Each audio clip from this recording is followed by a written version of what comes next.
Hey everybody, Paul here with Aptitude Outdoors, and today I'm gonna do a quick video on how I turned my regular old kayak into a fishing kayak. If you follow the channel at all, you'll know that I've been getting super into fishing lately. So in this video, I'm gonna cover kind of how my thought process went when I was mounting the rails, using all these third-party parts that I got off of the internet to kind of cobble together a kayak with no experience. I'm not like a fabricator. I have no concept of how to do a lot of this stuff. It was terrifying to drill into a fairly expensive kayak, but I just decided to go for it because, you know, while kayaking in and of itself is a fun activity, I wanted to get the most out of the kayak I already had. So with that being said, let's take it step by step on how I made this happen.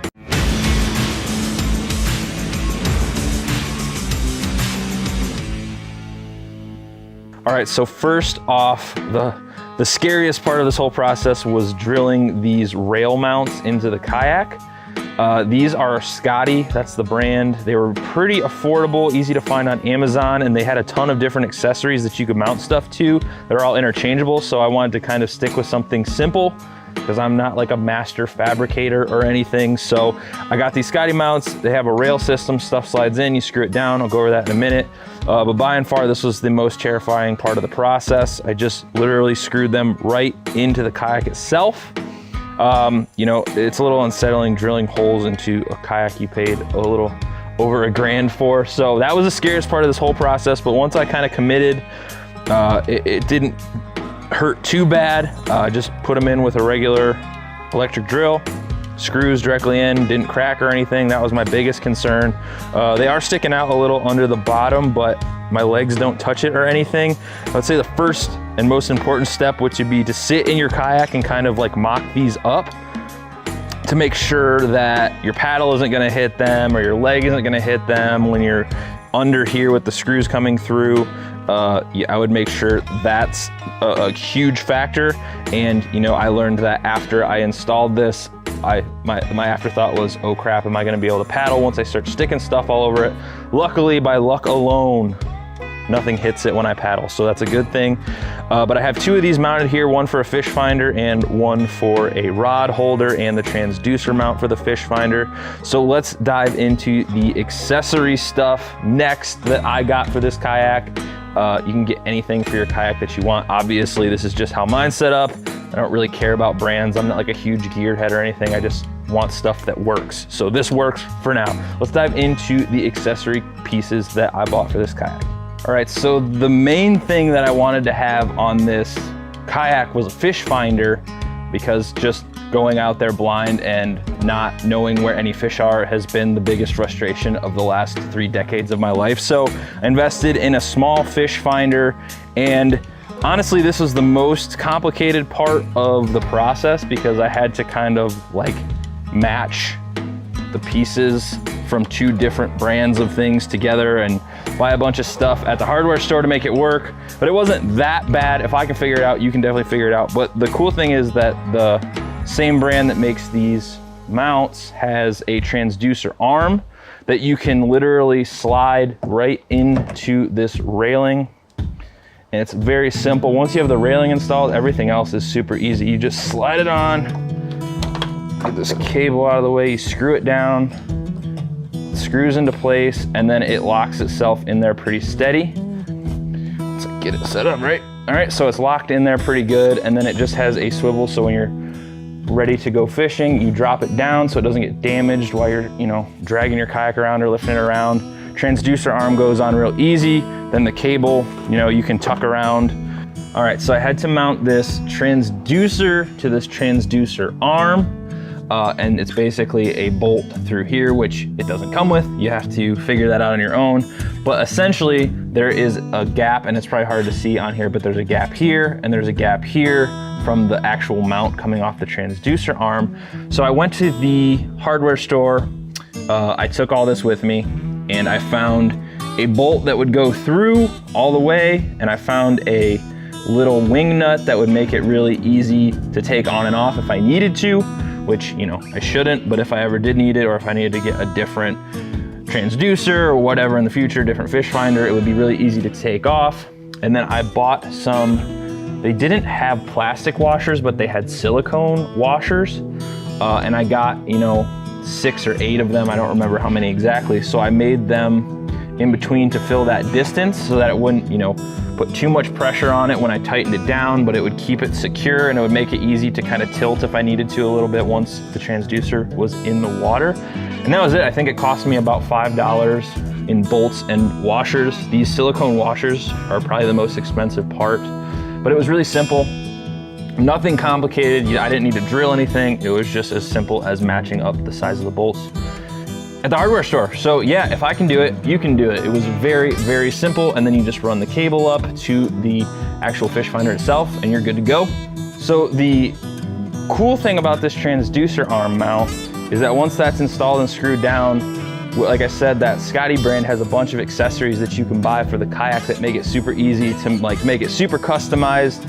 If you have no idea what you're doing, like someone like me, you can look at the parts, they all work together. So I got this fishing rod holder, which worked out awesome, and I got this extension arm, which allows me to do a lot of cool stuff.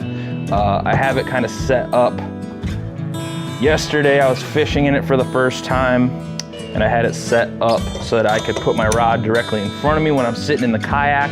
Rod just shoots right straight out in front, my paddle's not hitting it. I also, you know, later in the day when I was getting kind of tired of holding the rod, you can literally pop this off, maybe, set it out like this, and now the fishing rod is shooting out to the side, and you still have plenty of room to paddle. However you decide to attach it is up to you. You could mount this directly to the kayak without any swivel arms or anything. It's up to you, but I was using this to troll. I think I'm gonna put another one on this side because then I can have 2 rods, which everybody knows that's ever kayaked. There's not a lot of space in here.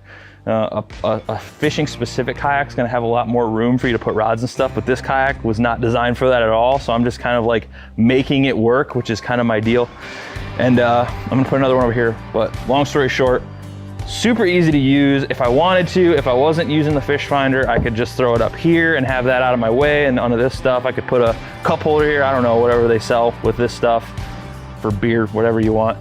But this is super awesome. So I got the transducer arm, I got the fishing rod holder, and now I'm going to grab the actual fish finder and the mount for that, which I put directly in front of me. Worked out awesome. So I'll grab that real quick.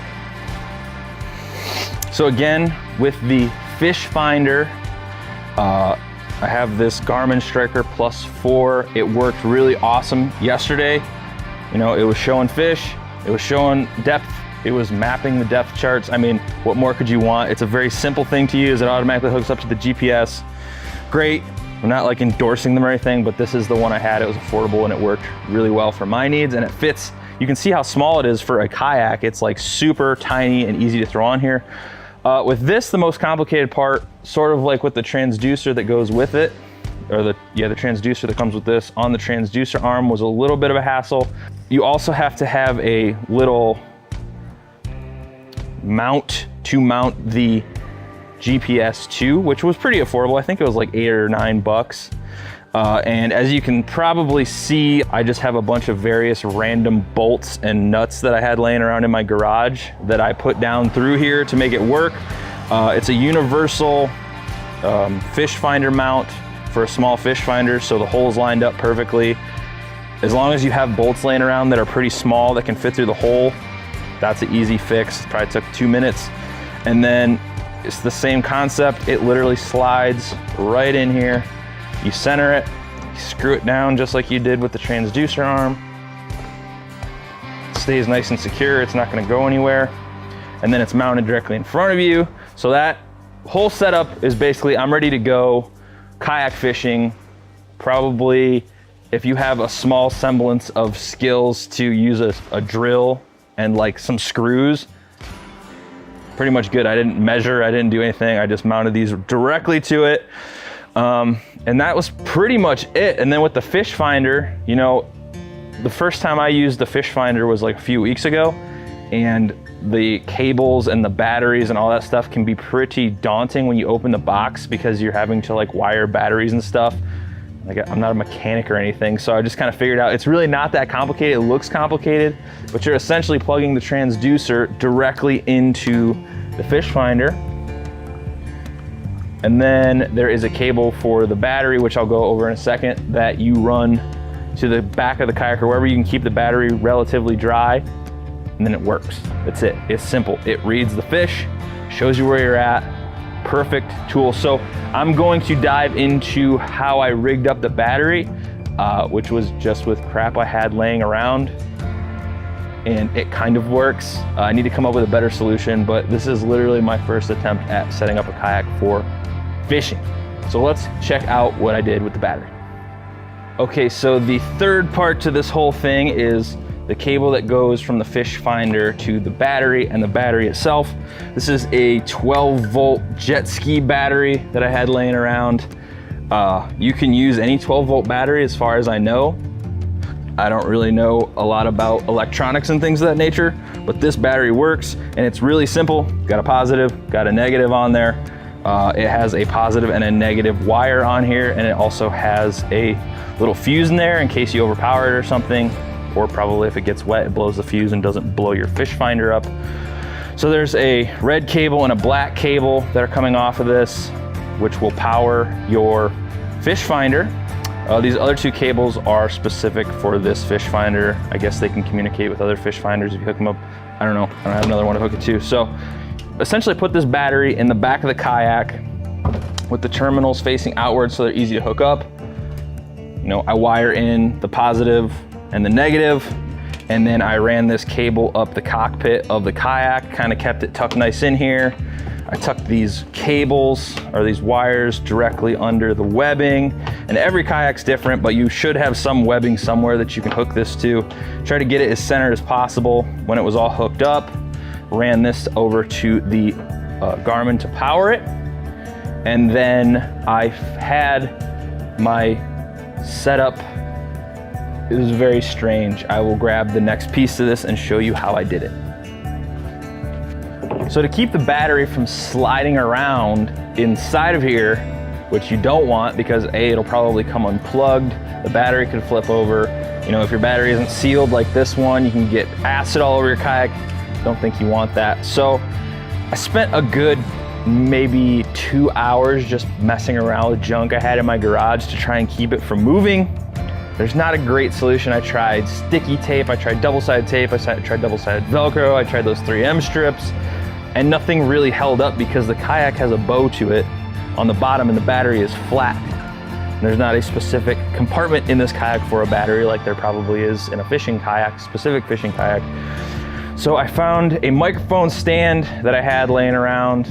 Everybody's got stuff laying around somewhere. So I took this and I wedged it down in here, and I got it so that it would, you know, stay put, wouldn't move a lot when it's pushed back. And then I literally extended the microphone stand with a piece of wood up against the battery to keep it from, you know, smashing the body of the battery. I extended this all the way out, and I put as much tension as I could, tightened it back up, and it did keep the battery from moving pretty much all day long. I didn't have it come off or anything, so it worked. Is it the best solution? Probably not, but it's a solution, and it's the solution that I have right now. So that is a very basic setup for how to turn any kayak into a fishing kayak. Yes, you don't need all this stuff. You could shove the fishing rod between your legs and save yourself a ton of money. You could put the fish finder on your lap, but for me, it's a huge pain in the ass. I don't want that shit all over me. And plus there's not anywhere to put like my tackle and stuff. So I had that between my legs. This was just like a cheap, simple setup. Probably cost me, minus the cost of the fish finder, probably cost me 70 bucks in the rails, the different mounts, accessories, and stuff like that. And that was it. So if this is something that you want to try, you know, it can be a little nerve-wracking. Like I said, the worst part was drilling the holes in the kayak. The rest was a breeze. It was just putting stuff together that I found online. So if you found this useful, you know, subscribe to the YouTube channel. I'm gonna try and make more videos like this. I don't want to do gear reviews, all that stuff. I don't care about that. I'm all about function, making shit work. That's what I'm here for. So thanks for watching, everybody. I'll see you soon with another video.